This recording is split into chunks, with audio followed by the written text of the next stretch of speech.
তাঁত শিল্প সমৃদ্ধ এলাকা সিরাজগঞ্জের বেলকুচি ও এনায়েতপুর। এখানকার উৎপাদিত পণ্য দেশের বিভিন্ন অঞ্চলে পরিবহনের সুবিধা, জেলা সদরের সঙ্গে যোগাযোগের ব্যবস্থা দ্রুত করা ও দুর্ঘটনা কমানোর লক্ষ্যে নতুন একটি সাবলেন সড়ক নির্মাণ করা হয়। 2014 সালে যমুনা সেতুর পশ্চিম সংযোগ মহাসড়কের সয়দাবাদ থেকে এনায়েতপুর পর্যন্ত আঞ্চলিক সড়কের পাশে ধীরগতির যান চলাচলের জন্য প্রায় 20 কিলোমিটার সাবলেনটি নির্মাণে ব্যয় ধরা হয় প্রায় 32 কোটি টাকা। তবে সড়কটি কোনো কাজে আসছে না। কার্পেটিং উঠে গিয়ে বিভিন্ন স্থানে সৃষ্টি হয়েছে বড় বড় গর্তের। এটি এখন ব্যবহৃত হচ্ছে গবাদি পশুপালন, খড়ের গাদা, কাঠের গুঁড়ি রাখা সহ বিভিন্ন কাজে। এতে বাধ্য হয়ে মূল রাস্তা দিয়ে ভারী যানবাহনের সঙ্গে পাল্লা দিয়ে চলছে ধীরগতির যানবাহন। এতে প্রায়ই ঘটছে ছোট বড় দুর্ঘটনা। সড়ক ও জনপথ বিভাগ দীর্ঘদিন রক্ষণাবেক্ষণ ও সংস্কার কাজ না করায় এমন পরিস্থিতি অভিযোগ এলাকাবাসীর। এতটাই নিম্নমানের কাজ যা বলার মতো না।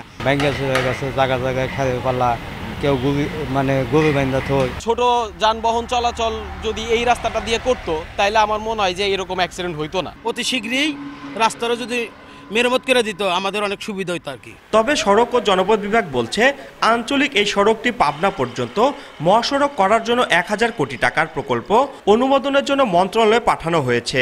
সিরাজগঞ্জ থেকে এনায়েতপুর হয়ে আমরা কুইজরি এবং ওদিকে হলো বেড়া, সাথিয়া, মাতপুর, এটা একটা আমরা কানেক্টিভিটি আমরা কাজ করতেছি। আমরা এখানে একটা প্রকল্প বর্তমানে আমাদের হাতে নেওয়া হয়েছে, এটা আমরা অনুমোদনের জন্য পাঠিয়েছি। এই প্রকল্পটা হয়ে গেলে এই যে সড়কটার কথা বলতেছি এই সড়কটাকে আমরা 34 ফিট প্রচেষ্টায় উন্নীতকরণ করে ফেলব। এই আঞ্চলিক সড়কটি দিয়ে বেলকুচি, এনায়েতপুর ও চৌহালি উপজেলার প্রায় 13 লাখ মানুষ যাতায়াত করে। রিঙ্কু কুণ্ডু, সময় সংবাদ, সিরাজগঞ্জ।